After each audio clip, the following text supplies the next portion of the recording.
There's a pull inside some of us, a whisper that becomes a roar. It's the call of the open road. Pack a bag, turn the key, and just drive. The world unfolds through a car window in a way you can't see from a plane. You feel the land change, see new faces, and realize how vast life can be. It's a promise of freedom, a testament to the power of simply going. You, the car, and the world, waiting to be discovered 1 mile at a time. May 24th, 2003. 19. Restless and craving adventure. My friend Sarah and I packed up a beat-up Honda Civic, a crumpled map, and our dreams. We left behind routines, chasing freedom on the open road. Windows down, music loud, we felt invincible.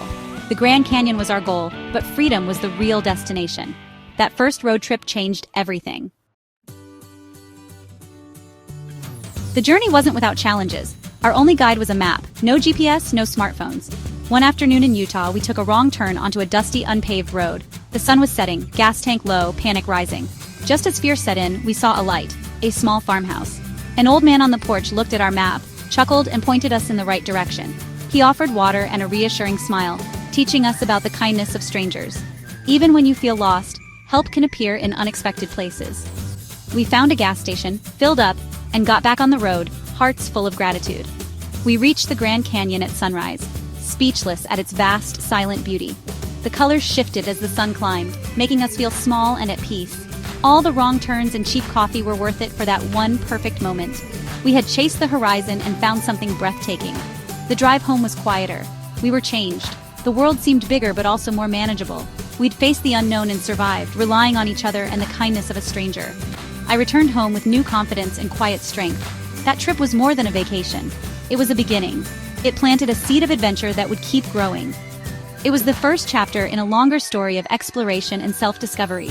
The road had taught us more than any classroom ever could, and I knew I'd answer its call again. 7 years later, June 2010. I was 26, older, more cautious, but the call of the road was still there. This time I was going alone, driving from Oregon up the coast through Washington into British Columbia. My car was a reliable Subaru, my phone a safety net. I wasn't running from anything, I was seeking solitude, wanting to reconnect with the person I was beneath the noise of life. Packing was different, organized, prepared, but the thrill of leaving the known world behind was the same. This adventure felt more personal, not about proving I could do it, but remembering why I loved it. The absence of a companion changed everything. The silence in the car was vast, uncomfortable at first. But as the miles passed, the silence became a comfort, a space for reflection. The Pacific Northwest landscape became my companion. Evergreen forests, rocky coastline, persistent mist. I was alone but not lonely, simply present. I observed the world and myself, finding peace in my own company. The journey was inward as much as northward. Each mile was a step toward rediscovering the brave girl from years before. I learned to trust myself in new ways. The road was a place to remember who I was and who I could become. It was about finding strength in solitude.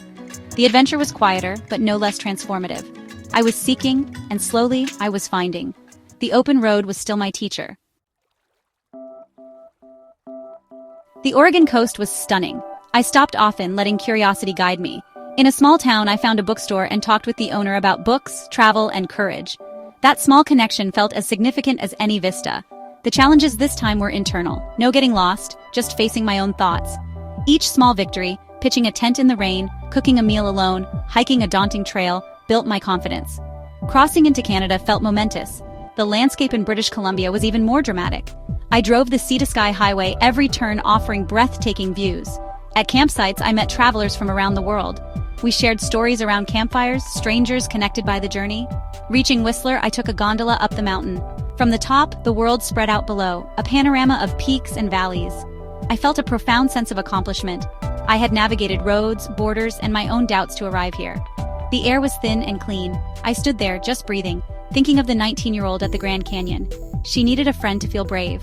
I stood here alone, feeling whole. I had found her again. The journey was about more than the miles. It was about rediscovering myself. The road had given me confidence, connection, and clarity. I realized I was stronger than I thought. The adventure was mine alone, and that made it even more meaningful. The road had changed me once again, and I was grateful.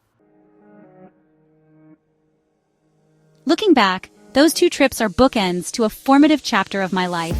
The 2003 adventure was a burst of youthful energy, loud, messy, full of naive joy. It was about breaking free, learning the grammar of adventure, and trusting the world. That trip was about breadth, seeing how big the world was. The 2010 journey was quieter, more deliberate, about depth and internal exploration. I wasn't breaking free from my hometown. I was seeking a deeper connection with myself. The confidence I carried was hard-won, built from experience. Technology made logistics easier, but the real challenge was navigating my own soul. In 2003, I needed the validation of a shared experience. In 2010, I needed the silence. The first trip taught me I could survive in the world. The second taught me I could thrive on my own terms. Both were essential. One opened the door, the other taught me to walk through it alone. Ultimately, both taught me the importance of saying yes. To the unknown, to connection, to challenge. In 2003, I learned to trust the world. In 2010, I learned to trust myself. The girl at the Grand Canyon was full of questions. The woman on Whistler Mountain had found some answers. The road never gives you all the answers. It just teaches you to ask better questions. Each journey changed me in ways I'm still discovering. The road is a mirror, reflecting who you are and who you're becoming, and it's always waiting for you to say yes again. A road trip is a powerful metaphor for life. Straight stretches, winding passes, unexpected detours. The journey changes you in ways you only understand in hindsight. It builds resilience and quiet confidence you carry long after the trip ends. These journeys weren't just trips, they were acts of becoming. They chipped away at who I thought I was, revealing someone stronger and more curious.